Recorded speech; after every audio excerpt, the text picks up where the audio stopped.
Hello everyone, welcome back to the new video. आज का video बहुत ही इंपॉर्टेंट है उन लोगों के लिए जो कि 2027 यूपीएससी के लिए प्रिपेयर करना चाहते हैं बट उनके पास कोई स्ट्रैटेजी नहीं है, वो बहुत ही कंफ्यूज्ड है। तो ये वीडियोस उन्हीं के लिए है।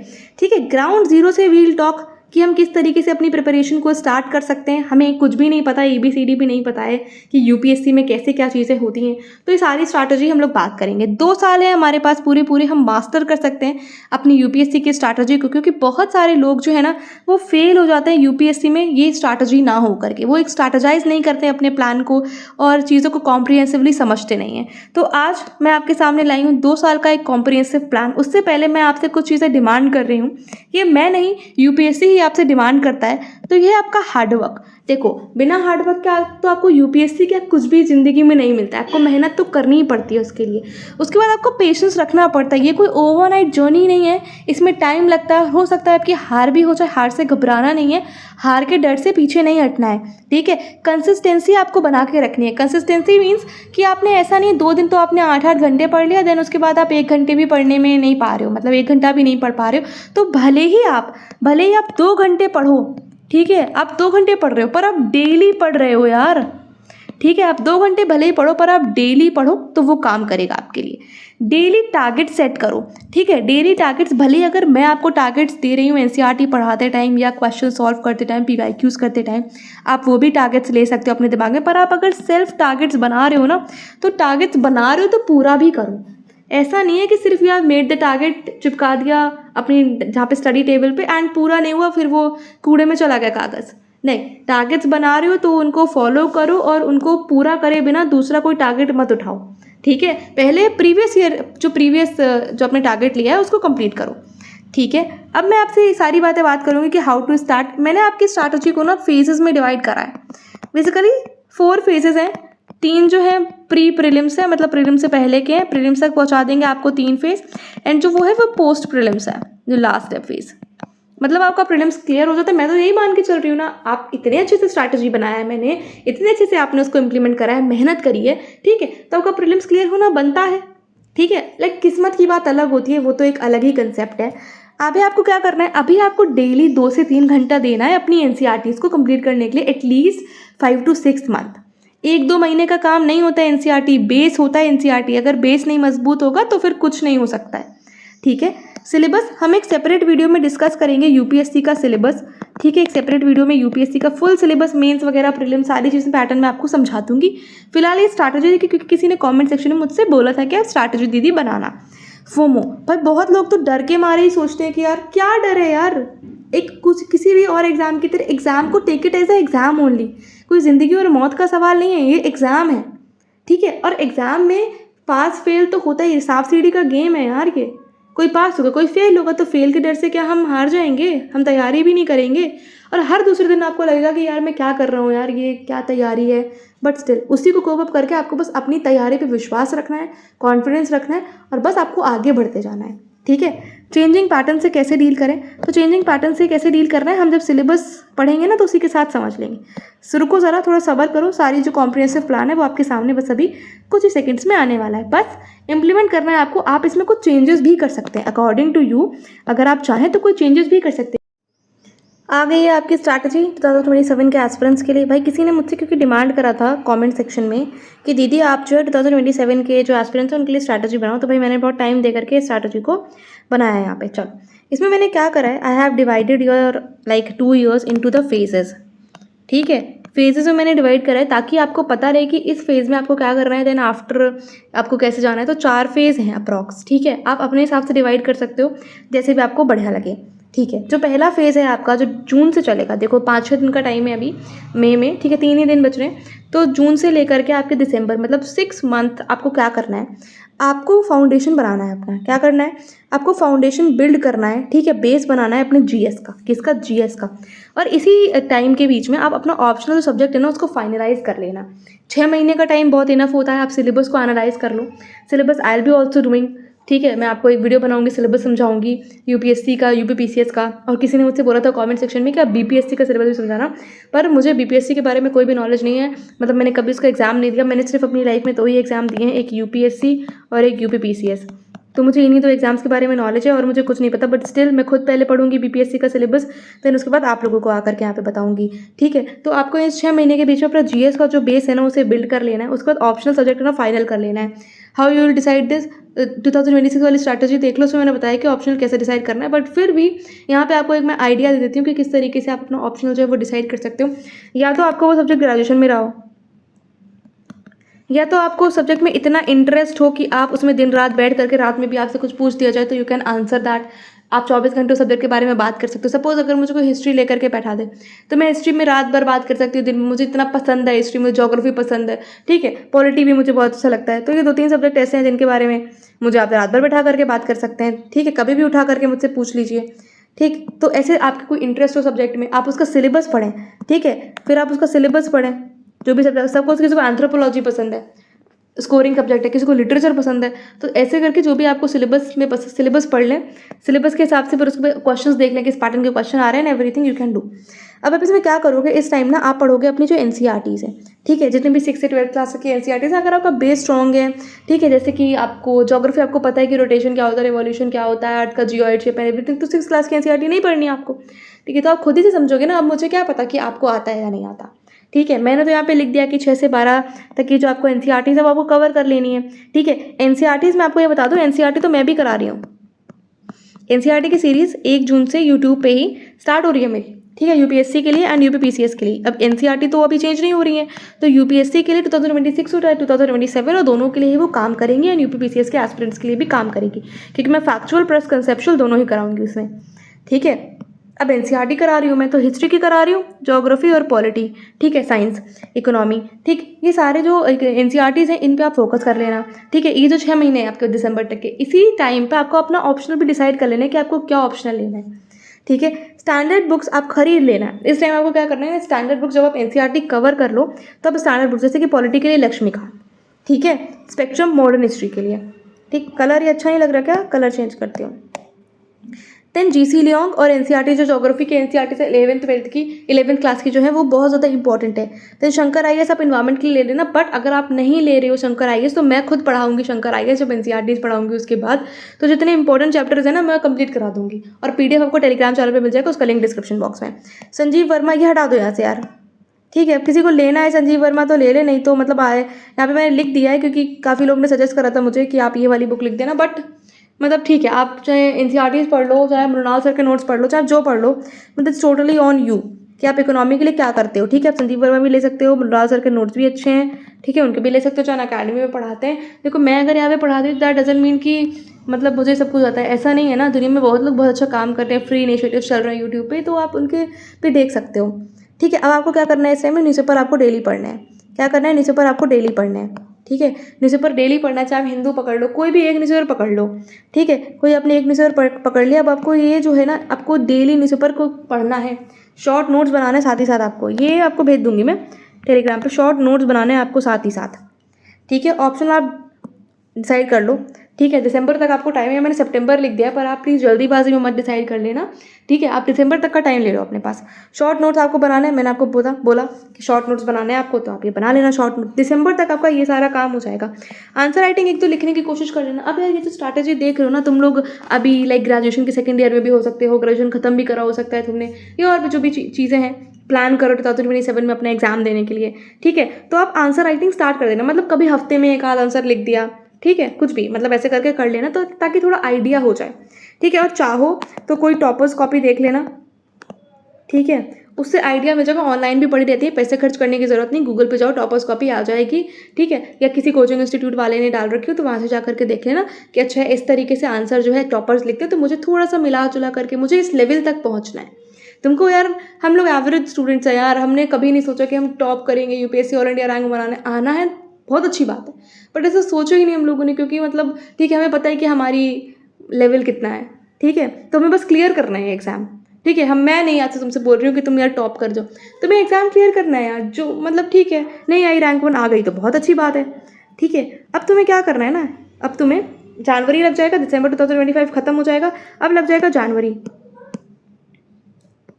ठीक है। तो जनवरी 2026 से लेकर के फिर पूरा 1 साल है तुम्हारे पास, सेकेंड फेज़ में पूरा 1 साल है तुम्हारे पास। अब एक साल में तुम्हें क्या करना है, अपने ऑप्शनल को मजबूत कर लेना है। क्या करना है, अपने ऑप्शनल को मजबूत कर लेना है, अंबुजा सीमेंट से लगा करके मजबूत कर लेना है और जीएस में मास्टरी हासिल कर लेनी है। बट यहाँ पे मैंने लिख तो दिया कि मास्टर बनना है तुम्हें, पर मास्टर तुम्हें नहीं बनना है। ठीक है, लिखने से कुछ नहीं होता, मास्टर तुम्हें नहीं बनना है। यहाँ पे तुम्हें बस इतना पता होना चाहिए कि एग्जाम पॉइंट ऑफ व्यू से कितना इंपॉर्टेंट है बस। तुम पता नहीं, तुम अगर ज्योग्राफी में बैठ के अब तुम सोच रहे हो कि कन्वेक्शनल करंट थ्योरी में ऐसा हुआ, धरती ऐसी थी, तो जितना लिखा उतना पढ़ लो, बस उतना ही आएगा। ठीक है, ज़्यादा नहीं पढ़ना है तुमको, उसमें मास्टर नहीं बनना है। ठीक है, मैं तुम्हें जितना पढ़ा दूंगी भाई, मतलब ठीक है, उतना मोटा मोटी बहुत है। तो अपना दिमाग थोड़ा बहुत लगाना चाहते हो तो ज्योग्राफी में, हिस्ट्री में, पॉलिटी में लगा सकते हो। मेरे लेक्चर सुन के अपना दिमाग लगाना जितना लगा लेना। टेस्ट भैया, टेस्ट देने की आदत डाल लो। ठीक है, इस पूरे साल तुम आराम से टेस्ट दो, भले तुम वीकली एक टेस्ट दे दो, भले तुम अगर वीक में भी एक टेस्ट दोगे तो महीने में तुम्हारे चार टेस्ट हो जाएंगे। ठीक है, नहीं 2 टेस्ट लगा लो, एटलीस्ट मतलब 4 से 5 टेस्ट महीने में दे लो। ठीक है, तुम्हें मास्टर किस में होना है, तुम्हें अपना जो ऑप्शनल सब्जेक्ट है ना, तुम्हें उसमें मास्टर बनना है।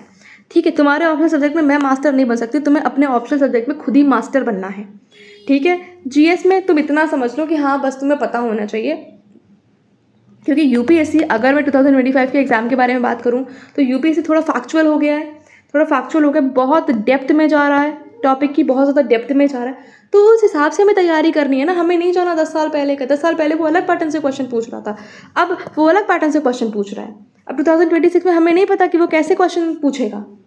ठीक है, स्टैटिक पोर्शन पे अपना बिल्कुल कॉन्फिडेंस बना करके रखो, ऐसे पढ़ो कि बस तुम्हें ही सब कुछ आता है, नहीं आता दूसरे को कुछ नहीं आता, मुझे ही आता है सब कुछ। अहम ब्रह्मास्मि, मुझे सब कुछ आता है, मैं ही हूँ जो भी हूँ।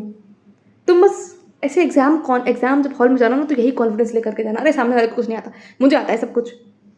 अब तुम क्या करोगे, तुम दिसंबर तक का पूरा 1 साल तुमने मास्टर बनना है ऑप्शनल में। मास्टर ऑप्शनल में ही बनना और किसी में नहीं बनना। जीएस में तुम उतना कॉन्फिडेंस ले आओ, आंसर सही हो जाए जिससे तुम्हारा। ठीक है, ऑप्शनल सब्जेक्ट तुम खत्म कर लोगे सितंबर तक। ठीक है, तो तुम्हारे पास ना 2 महीने बच जाएंगे। 2 महीने मतलब अक्टूबर तक भी कर लोगे तो नवंबर दिसंबर 2 महीने बच जाएंगे। देन सितंबर तक या अक्टूबर तक अपना जो ऑप्शनल सब्जेक्ट है ना, पूरा तुम्हारे पास यार 8 महीने 10 महीने हैं तुम्हारे पास, तुम कर सकते हो, ऑप्शनल खत्म कर लो। इस बीच तुम क्या करोगे ना, जीएस की जो स्टैटिक बुक्स हैं, तुमने नोट्स बनाया होगा, यहाँ पे बनाया है तुमने, नोट्स बनाया होगा, शॉर्ट नोट्स बनाया होगा। Current affair side by side तुम्हारा करंट अफेयर चलता ही रहेगा। ठीक है, अब इस टाइम पे ना तुम्हें आंसर राइटिंग पे भी फोकस करना है। ठीक है, आंसर राइटिंग पे इसलिए मैं बता रही हूँ फोकस करना है, क्योंकि यार तुमने सिर्फ प्रीलिम्स की तैयारी थोड़ा नहीं करनी है, तुमने अगर सभी टाइम है तो तुमको मेंस की भी तैयारी करनी है ना, साथ ही साथ लगे हाथों। ठीक है, ऐसे भी तुमको करना है तो ऐसे की भी तैयारी करनी है तुम्हें। ठीक है, और रिव्यू करा लो, या तो मुझे चाहो मुझे भेज सकते हो, मेल कर सकते हो मुझे, मेरा मेल तुमको डिस्क्रिप्शन में मिल जाएगा, मेल कर सकते हो, मैं चेक करके तुम्हें भेज दूंगी। ठीक है, या फिर किसी भी अपने लाइक बड़े कोई लोग हो जो यूपीएससी की तैयारी कर रहे हो, या कोई हो इस फील्ड में, तो उसे चेक करा सकते हो। ठीक है, अब तुमने न्यूज़पेपर पढ़े थे, तुम डेली न्यूज़पेपर ही पढ़ सकते हो, मंथली मैगजीन भी करना स्टार्ट कर सकते हो। ठीक है, चाहे विजन पढ़ लो, चाहे फोरम आइज पढ़ लो, कुछ भी पढ़ लो, मतलब किसी भी कोचिंग इंस्टीट्यूट की जिसको जो रिलायबल समझते हो उसको पढ़ लो। ठीक है, अब चाहो तो टेस्ट सीरीज ज्वाइन कर सकते हो, दैट्स टोटली योर चॉइस। यहाँ पे भी हम टेस्ट लगाएंगे। ठीक है, अपने यूट्यूब चैनल पे ही, तो यूट्यूब चैनल पे टेस्ट लगा लो। ठीक है, थोड़ा सा प्रीलिम्स ओरिएंटेड हो जाना, मतलब मैं बता रही हूँ जो सितंबर के बाद है ना, तभी तुम्हारा सितंबर तक मेंस पढ़ो ना, उस पर थोड़ा सा लाइक नवंबर दिसंबर के अराउंड ना प्रीलिम्स ओरिएंटेड हो जाना, क्योंकि प्रीलिम्स होगा तुम्हारा, ये अभी 2026 है, अभी की बात नहीं कर रही हूँ मैं, ये 2026 है, 2026 दिसंबर की बात कर रही हूँ मैं यहाँ पे। 1 साल के बाद, अभी 1.5 साल के बाद। ठीक है, तब तक तुमने फर्स्ट फेज में क्या करा, तुमने फर्स्ट फेज में अपना बेस बनाया, तुमने एनसीईआरटी पढ़ी, तुमने स्टैटिक बुक्स पढ़ी। ठीक है, तुम एनसीईआरटी से ज़्यादा टाइम नहीं लेगी यार, पर तुम्हें जैसे पढ़ना, अभी सितंबर तक तो एनसीईआरटी मैं खत्म करा दूंगी, हिस्ट्री, ज्योग्राफी, पॉलिटी की और शंकर आईएएस की बुक। ठीक है, साइंस वगैरह की। ठीक, अब तुम्हें क्या करना है, न्यूज़पेपर पढ़ रहे थे, अब तुम न्यूज़पेपर पढ़ोगे, फिर तुमने नोट्स बनाए होंगे, फिर तुम जाओगे करंट अफेयर की मैगजीन पढ़ोगे। ठीक है, आंसर वगैरह लिखोगे, आंसर चेक कराओगे किसी से अपना, या मुझे भेज देना मेल पे। ठीक है, ऑप्शनल में तुम मास्टर बन जाओगे अब तक, मतलब अगले साल सितंबर तक, 2026 सितंबर तक। अब तुम्हें प्रीलिम्स ओरिएंटेड हो जाना है, प्रीलिम्स ओरिएंटेड तुम्हें होना है मतलब नवंबर दिसंबर पे 2026 में। थर्ड फेज़ की अगर मैं बात करूँ, थर्ड फेज़ में हमें क्या करना है, एक्सक्लूसिव हमें प्रीलिम्स की प्रिपेयर करना है, एक्सक्लूसिवली हमें प्रीलिम्स के लिए प्रिपेयर करना है। मैंने जनवरी लिखा है, बट दिसंबर से कर दो मच बेटर है। ठीक है, दिसंबर से कर दो मच बेटर है, क्योंकि यार एट द एंड मेंस तुम तभी दे पाओगे जब तुम प्रीलिम्स क्वालिफाई करोगे। ठीक है, May 27 में एग्जाम होगा, मतलब कभी भी हो सकता है, लास्ट में या कभी भी मई में हो जाएगा एग्जाम। ठीक है, ऑब्जेक्टिव तुम्हारा क्या है, ऑब्जेक्टिव है तुम्हारा कि तुम्हें अच्छा स्कोर करना है। कट ऑफ कैसे क्लियर करोगे, सी सैट में भी तो पास हो जाओगे। ठीक है, अब यहीं पे मैं बताना चाहती हूँ तुम्हें, यहाँ पे शायद मिस हो गया है मुझसे लिखना, बट तुम्हें सी सैट पे इक्वली इंपॉर्टेंस देनी है, इक्वल फोकस करना है तुम्हें सी सैट पे। अगर तुम्हारा वीक है तो तुम्हें बहुत ज़्यादा फोकस करने की ज़रूरत है यार पापा। ठीक है, अगर तुम्हारा स्ट्रॉन्ग है, तुम्हें पता है यार 10 दिन पहले पढ़ूंगी यार, मेरे को सब आता है, मैथ्स भी मेरी बहुत अच्छी है, मेरे को रीजनिंग भी आती है, ठीक है, गुड फॉर यू। बहुत लोग को नहीं आती, मेरे जैसे नॉन मैथ्स बैकग्राउंड वालों को नहीं आती, उनकी तो ऐसी हो जाती है मैथ्स का क्वेश्चन देख करके। ठीक है, अब जो सेकंड फेज है ना, सेकंड फेज में ना तुम सीसैट करने लगना। भले ही तुम वीकली पढ़ लो, सैटरडे संडे तुम 2-2 घंटे निकाल लो, ऐसे कर लो, या हर दिन 1-1 घंटा कवर कर लो, जैसा भी है। टाइम टेबल देख सकते हो 2026 वाला जो भी मैंने बनाया डेली शेड्यूल 2026 वाला, डिस्क्रिप्शन में डाल दूंगी उसका लिंक, जाकर के देख लो, वो तुम्हारे लिए इक्वली इंपॉर्टेंट है। ऐसा नहीं है कि सिर्फ ये उन्हीं बच्चों के लिए फोकस करके बनाया गया जो 26 में एग्जाम देने जा रहे हैं, नहीं। टाइम टेबल तुम्हारे पास होना चाहिए, स्केड्यूल हमारा होना चाहिए एक फिक्स्ड। प्रीलिम्स ओरिएंटेड तुम हो गए, तुम्हें एंटायर अपना जो जीएस का सिलेबस है ना, स्टैटिक हो चाहे करंट अफेयर हो, तुम्हें रिवाइज करना है। जीएस तुम, मैं हमेशा ही बोलती हूँ शॉर्ट नोट से रिवाइज कर लो, या जो मैं टेलीग्राम पर नोट्स भेजती हूँ मैप में बना करके उससे रिवाइज कर लो, बेटर। ठीक है, तुम्हें एमसीक्यू सॉल्व करना है। क्या हो गया बाबा यार, ये तुम्हें एमसीक्यू सॉल्व करना है। आखिर तुम्हारा कॉन्फिडेंस प्रीलिम्स करने का आएगा कैसे, एमसीक्यू सॉल्व कर, जितना ज़्यादा एमसीक्यू सॉल्व करोगे ना, उतना ज़्यादा कॉन्फिडेंस तुम्हारा प्रीलिम्स में दिखेगा। इस साल भी जो बच्चों को मैंने बोला था कि भैया कैप लेकर के जाना, कैप क्या है, कॉन्फिडेंस है एग्जाम हॉल में, एक्यूरेसी है, कैसे आएगी, यही सॉल्व करने से आएगी तुम्हारे पास एक्यूरेसी। पेशेंस होके, कोई भी क्वेश्चन को ईगो पे नहीं लेना है भाई, ये नहीं कि मेरे को पॉलिटी आती तो नहीं, मेरे को क्वेश्चन करना ही है, पॉलिटी का सवाल मेरे से हो कैसे नहीं रहा है, ठीक है, नहीं, फुल मॉक टेस्ट देने लग जाओ।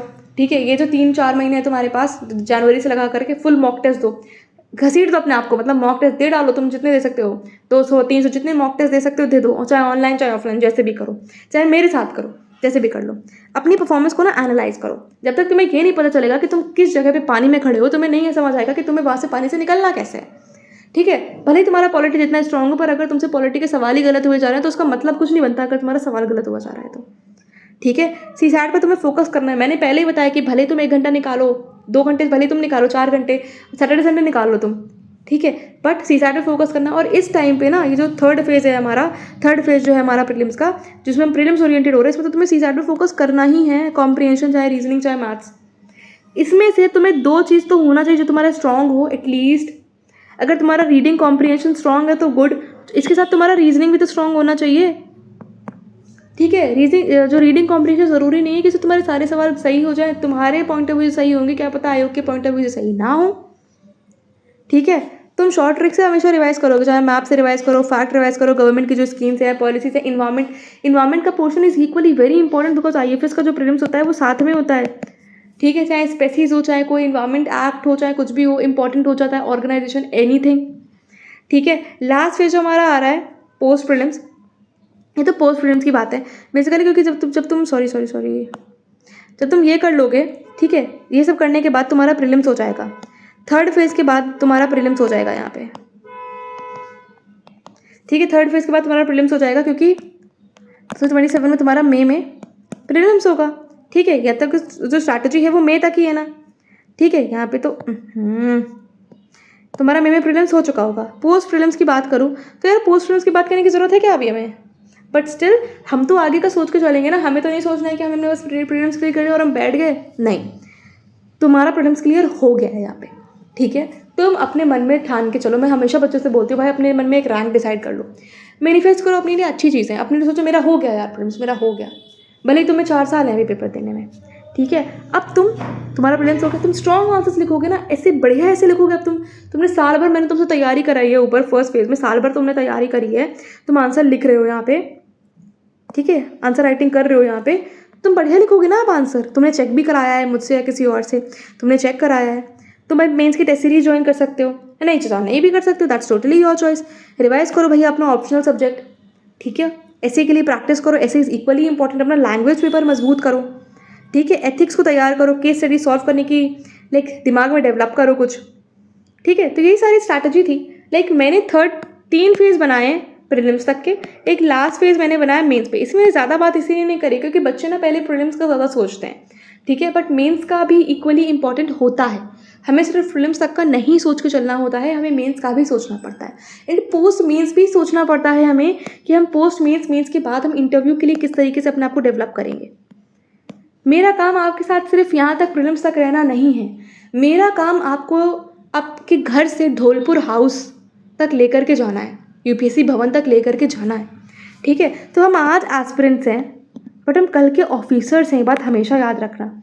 तो अपना जो बॉडी लैंग्वेज हो, चाहे सोचने की जो आपकी कैपेसिटी हो, उसको एक ऑफिसर लेवल तक आज ही से बनाओ, आज ही से डेवलप करो। आज ही से सोचो कि मैं एक डीएम हूँ, मैं एक आईएएस ऑफिसर हूँ, आईपीएस हूँ, कि तो मैं इस सिचुएशन को कैसे डील करता। कभी भी कोई सिचुएशन अगर राइज होती है कंट्री में, तो तुम ये सोचो कि अगर इसकी जगह तुम होते तो क्या तुम इससे बेटर हैंडल कर पाते इस सिचुएशन को। ठीक है, क्या करते तुम ऐसी सिचुएशन में अगर तुम इस तरह से डाला चाहता, तो तुम्हारा एथिक्स स्ट्रांग होगा, तुम्हारा जो डेवलपमेंट होता है वो ऐसे ही डेवलप हो जाएगा। अब आप लोग ये बोल रहे होगे कि आप यार ये तो ज्ञान दे रही है बहुत ज़्यादा, बहुत लोग मुझसे कमेंट में बोलते तुमने कुछ करा है, ठीक है तुम इतना ज्ञान दे रही हो यहाँ पे आकर के। ठीक है यार, ठीक है, दुनिया में बहुत लोग बहुत, मेरे पास ना सक्सेस का उतना एक्सपीरियंस नहीं है, मेरे पास फेलियर का ज़्यादा एक्सपीरियंस है, मैं नहीं छुपाना चाहती किसी से। ठीक है, मैं सिर्फ और सिर्फ तुम्हें अपने एक्सपीरियंस से बताना चाहती हूँ, मेरी स्टोरी लाइफ की एक अलग ही वे में स्टोरी है। ठीक है, वो किसी और दिन वील टॉक अबाउट, बट अगर मैं तुम्हें कुछ बता रही हूँ, अगर तुम्हें वो चीज़ अच्छी लगती है देन इट्स गुड। ठीक है, अगर तुम्हारी हेल्प हो जाती है यार, मैं तुम्हें यहाँ पे कुछ गलत तो नहीं बता रही हूँ। ठीक है, मैं तो तुम्हें नॉर्मल बात बता रही हूँ, जो चीज़ मैं करती थी, जो चीज़ और भी मेरे साथ के लोग करते थे जिनका हो गया, या मेरी क्या गलती थी। ठीक है, तो उनसे भी कुछ आइडियाज़ लेकर के, अपने घर में मेरे बहुत सारे लोग हैं सिविल सर्विसेज में, तो उनसे थोड़ी इंस्पिरेशन लेकर के मैं वो ब्रिज बनना चाहती हूँ कि अगर वो एक पॉइंट ए पे खड़ा है तो पॉइंट बी तक वो कैसे पहुँच सकते हैं। सबकी लाइफ में स्ट्रगल होता है, मेरी भी है। ऐसा नहीं है कि मेरे पास अटेम्प्ट्स नहीं है, मैं यूपीएससी नहीं दे सकती। ठीक है, मेरे पास अटेम्प्ट्स भी हैं, मेरे पास मतलब सब चीज़ है, बट मैं तुम्हें गाइड करना चाहती हूँ। यूपीएससी में गाइडेंस की बहुत कमी है, क्योंकि जो जिसका सिलेक्शन हो जाता है उसका हो जाता है सिलेक्शन, एंड फिर वो अलग ही दुनिया में होता है। एंड हम जो फेलियर्स हैं, हम जो पीछे रह जाते हैं ना, हमें पता होता है कि बैकलैश कैसा होता है और बच्चे कहाँ गलती कर सकते हैं। अब तुम बोलोगे यार मतलब जो भी तुम बोलना वो बोल सकते हो, but still I am trying my best to give you the best content. ठीक है, फिर यही सारी बातें थी, स्ट्रैटेजी मैंने बता दिया आपको एंड 2027 वाले एस्पिरेंट्स के लिए। अगर आपको अच्छा लगा हो तो आप चैनल को सब्सक्राइब कर सकते हैं, वीडियो पसंद आया तो लाइक करिएगा, कमेंट में अपना फीडबैक मुझे जरूर दे करके जाएगा। मिलेंगे आप लोगों से नेक्स्ट वीडियो में, तब तक के लिए बाय बाय।